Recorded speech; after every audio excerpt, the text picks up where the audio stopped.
A partir, digamos, del año 400 después de Cristo, con el emperador Constantino que toma medidas extremas, pues Europa cae en una época oscura, como le dicen en inglés, ¿verdad? Los años oscuros. Y no es hasta sino la época del Renacimiento en que hay un resurgimiento de las cosas. Afortunadamente en esta época son las culturas árabes las que toman el conocimiento de los antiguos griegos, lo traducen al árabe y ya luego en el Renacimiento se traduce del árabe al latín, que era la lengua que se usaba en esa época. Entonces ha habido suerte en cuanto que cuando una parte del mundo caía en estas épocas de oscurantismo, otra se levantaba. Y en efecto, Copérnico su trabajo lo hace en base a las mediciones de Ptolomeo, aproximadamente 100 años antes de que ocurrieran estas cosas con Giordano Bruno y con Galileo Galilei. Copérnico estudió lo que se sabía de la astronomía y en esa época el punto de vista generalizado es que la Tierra estaba firme, como la sentimos, y que todo giraba a su alrededor, incluido el Sol. Sin embargo, había dificultades y había complicaciones con ese modelo, que él se da cuenta que al poner al Sol en el centro y a los planetas girando alrededor, desaparecen esos problemas. Entonces él escribe un libro famosísimo de las revoluciones de las órbitas celestes, donde también temeroso de la Iglesia, dice, esto es nada más un recurso matemático, es un truco matemático para calcular las cosas más ciertas. Y además, él termina el libro y no lo publica. Se espera hasta estar muy enfermo ya en su lecho de muerte y es cuando dice, bueno, yo ya voy a fallecer, publíquenlo. Lo publican y al principio no causa tanto resquemor de parte de la Iglesia, pero precisamente el apoyo de gente como Giordano Bruno y como Galileo Galilei hacen que finalmente el libro ingrese al índice de libros prohibidos, donde estuvo cientos de años. Son un precedente, sobre todo el caso de Galileo Galilei, que permitió a los intelectuales y a las comunidades darse cuenta que este matrimonio que había entre el Estado y la religión no era bueno y había que separarlo.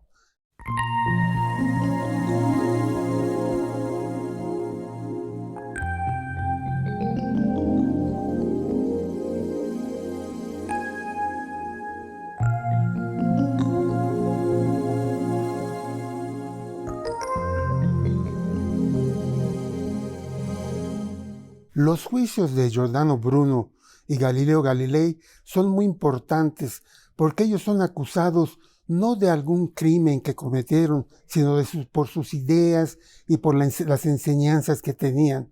En el caso de ambos fueron juzgados pues por la temida Inquisición de Roma y tuvieron pues desenlaces distintos. Giordano Bruno es predominantemente un filósofo y sus ideas eran ideas a las que él había llegado.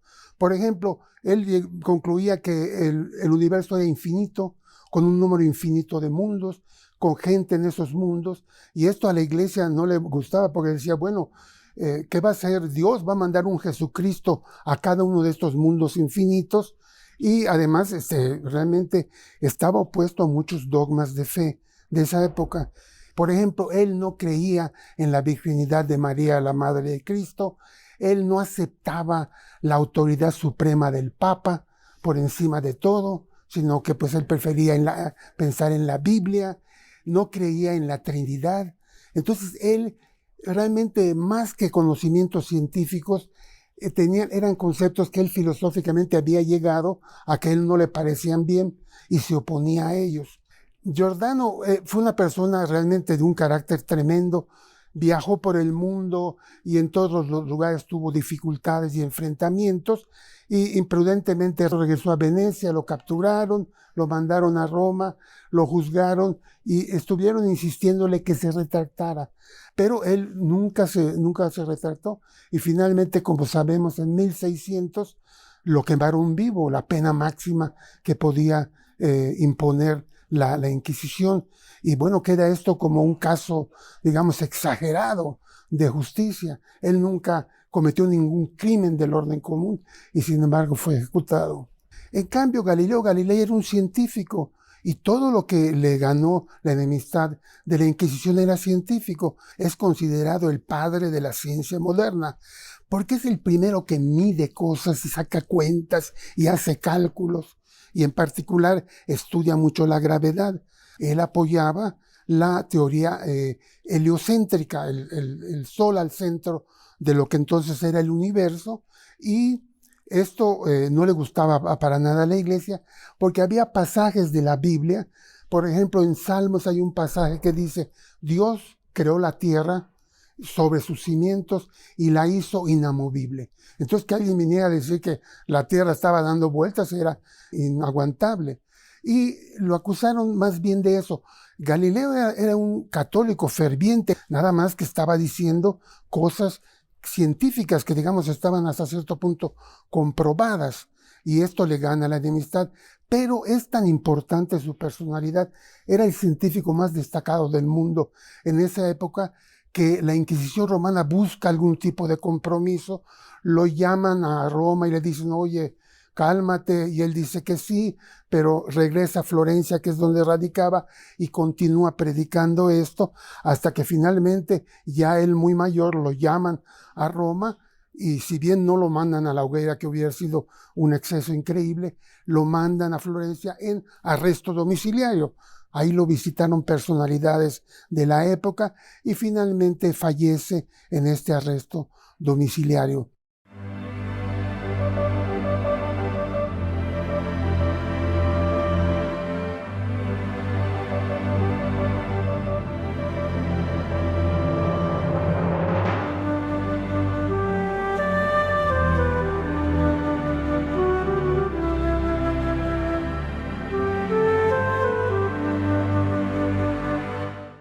Cuando sale la teoría de la gran explosión, en la que juega un papel preponderante un canónigo, Georges Lemaitre, el Papa lo llama, lo manda a llamar, a decirle: te felicito, has comprobado lo que dice la Biblia, porque la Biblia tiene un inicio muy parecido a la gran explosión. Afortunadamente, el abate Lemaitre le dice: mire, señor sumo pontífice, esto es muy interesante, pero hay que tratar de mantener separadas a la religión de la ciencia. Y bueno, ya finalmente el Papa aceptó esto, el Papa del momento aceptó esto gracias a la actitud tan honesta de este personaje Lemaitre, que fue un gran teórico, y que de algún modo él siempre pudo manejar esta dualidad de la religión y la ciencia. Fue un gran científico y siempre fue un gran creyente. Entonces, poco a poco se va aceptando esto, pero no es del todo aceptado. Apenas el siglo pasado, en el siglo XX, en los Estados Unidos, hubo aquel famoso juicio contra un profesor que se apellidaba Scopes, que lo que él decía es que los seres vivos evolucionaban de acuerdo a la evolución darwiniana, pero en Estados Unidos siempre ha habido y sigue habiendo mucha gente que cree en el creacionismo, o sea, que nos crearon tal como somos y no ha habido ninguna evolución. Bueno, este profesor enfrenta un juicio, claro, no para que lo quemaran vivo, no tan extremo, pero sí para quitarle su trabajo, y afortunadamente lo gana. O sea, esto sigue ocurriendo de muchas maneras. Sigue habiendo gobiernos que en cierto modo son gobiernos o totalitarios o fundamentalistas, que de hecho no están permitiendo que su población piense y razone normalmente. Hay desde gobiernos como los gobiernos de Irán, Irak, Arabia Saudita, que son islámicos, pero tienen una posición fundamentalista en la que el Corán, lo que dice el Corán es la verdad. Y por ejemplo, está esta prohibición hacia las mujeres que tienen que salir con el cabello cubierto, y uno dice, bueno, esto en el siglo XXI. Hay otros gobiernos como Corea del Norte, en la que es al revés. Ahí todos tienen que ser ateos. No puedes decir que tienes una religión, porque eso te mete en enormes problemas. Entonces sí sigue habiendo esta interferencia de los gobiernos con lo que piensan las personas, cuando afortunadamente ya pues, la mayoría de los países han logrado dividir esto. Y mientras una persona no interfiera o no le haga daño a otra, pues puede creer lo que quiera, ¿no? La jurisprudencia debe decir contra delitos en los que todos estamos de acuerdo que son delitos. Si alguien roba, si alguien asesina a alguien, bueno, hay que hacerle un juicio, pero no hay que hacerle un juicio a una persona porque piensa o dice algo. Ocurre con las vacunas, es un excelente ejemplo. Hay gente que está opuesta totalmente a las vacunas y esto ha creado problemas que resurgen en ciertas partes del mundo, enfermedades como la polio o cosas así, para las que ya se tiene una solución. Cuando ocurre la pandemia del COVID, la mayor parte de la gente se vacunó porque entendió que esta era la manera de evitar infectarse y posiblemente morir. Hubo más errores de parte del gobierno que de parte de la gente. La gente común y corriente, si uno habla con ella, acepta la ciencia, sabe que su tío se salvó porque lo operaron, que el otro porque le pusieron antibióticos. O sea, la gente tiene un cierto respeto hacia la ciencia que muchas veces no vemos en el gobierno, que el gobierno para tomar decisiones toma en cuenta muchas cosas políticas, por ejemplo, ¿qué tanto me puedo ahorrar? ¿No? Entonces, si no vacuno, pues son millones de dólares que se pueden utilizar para otros fines políticos, y entonces resulta que encuentra uno más avance, aún la gente más humilde, que en los gobiernos que muchas veces para sus decisiones toman en cuenta otros factores y hacen la decisión incorrecta.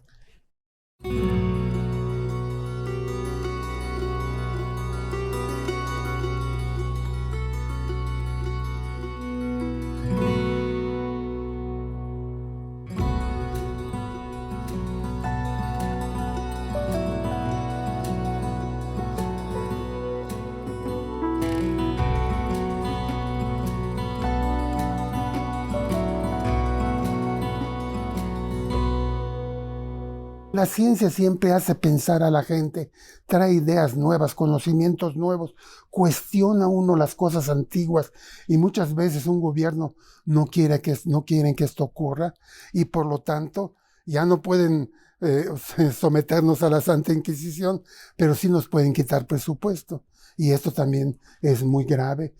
En países como Alemania, Japón, ante las crisis las tratan de solucionar con más ciencia, con más tecnología e incrementan su inversión en estas áreas. En México, pues es lo primero que se corta.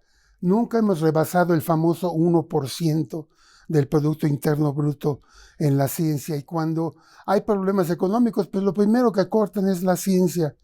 A pesar de esto, México tiene un cuerpo científico bastante importante. Claro, no es comparable con el de estos países, porque simplemente la cantidad de recursos que se invierten, el respeto que se tiene hacia los científicos en esos países. En México, pues esto no existe, hay poca inversión, hay críticas, hay miedo hacia las cosas que se pueden encontrar o descubrir, hay miedo hacia esa búsqueda de la verdad. Es necesario tenerle confianza a la ciencia y a la tecnología, a los científicos, no tratarlos como se les ha tratado a algunos de ellos en estos años, ¿verdad? Podemos seguir el ejemplo de otros países. Por ejemplo, Taiwán, una pequeña isla sin recursos naturales, invierte en la ciencia y ahora tienen un ingreso per cápita mucho mayor que el ingreso mexicano. Japón, su reconstrucción después de la Segunda Guerra Mundial, en que terminan destrozados, se basa en la ciencia y en la tecnología. Entonces necesitamos tener esa confianza de parte de los gobiernos. Uno entiende que hay muchos compromisos, hay muchas cosas que hay que arreglar, no es solo la ciencia y la tecnología, pero sí nos gustaría ver un mayor apoyo, un mayor riesgo, una mayor apuesta hacia lo que es la ciencia y la tecnología, porque estamos viendo que ahora, en pleno siglo XXI, esta es la herramienta que apoya, que eleva a los países de su condición actual a una mejor condición futura. Los, digamos, reyes de España deciden apoyar a Cristóbal Colón en lo que parecía una locura. Iba a ir en el mar a buscar la India. Vamos, yo creo que los gobiernos de nuestro país hubieran dicho, no, ¿para qué vamos a apoyar esto? Sin embargo, lo apoyan y se van a beneficiar inmensamente de las riquezas de la América. España tiene un florecimiento enorme económico en base a toda la plata que se sacan de México, el oro del Perú, todo tipo de cosas consiguen de la América. Y esto es por haber apoyado un proyecto que se veía bastante loco, ¿no? Los pueblos mesoamericanos habían desarrollado ya una astronomía muy importante, conocían los periodos del año, el periodo de Venus, el mes lunar, con una precisión enorme. Y en muchas cosas estaban más adelantados que los europeos. Por ejemplo, los mayas sabían que lo que llamamos la estrella de la mañana y la estrella del atardecer era el mismo planeta, era Venus. En cambio, los romanos pensaban que eran dos cuerpos distintos. Y así sucesivamente. Ahora, es cierto que los europeos ya habían hallado un uso más práctico para la astronomía que les permitía navegar grandes distancias. Y eso los mesoamericanos no habían conseguido. Entonces los españoles usan ese conocimiento para navegar por el inmenso Atlántico y finalmente llegar a tierras americanas. Cuando Colón llega a América y las siguientes expediciones también llegan ya con el propósito de conquistar territorios, hay una reacción, digamos, ambigua en la comunidad europea y en particular en la española. Hay quienes opinan que estos seres que están allá son seres humanos como nosotros, hay que evangelizarlos, lo cual resulta ser un arma de dos filos. Pero la idea de evangelizarlos en parte reconoce que eran seres humanos con un alma y que merecía ser salvados. Pero otra parte sí los ven pues como animales, como seres inferiores. No es por defender a los reyes católicos, pero en Estados Unidos la situación es, digamos, peor, en el sentido que los anglosajones que llegan allá sí ven a estas personas como seres inferiores a los indios norteamericanos y luego van a traer a mucho esclavo negro, los cuales claramente son vistos como seres inferiores y sobre los cuales pues desarrollan su riqueza. Entonces, sí debe de haber sido un choque enorme. Yo creo que la gente no esperaba esto, esperaba llegar a la India, que ya la conocían y que había contactos y se conocían, toda esa parte del mundo ya estaba comunicada, pero el encontrar a medio camino un continente, pues sí debe de haber sido algo tremendo.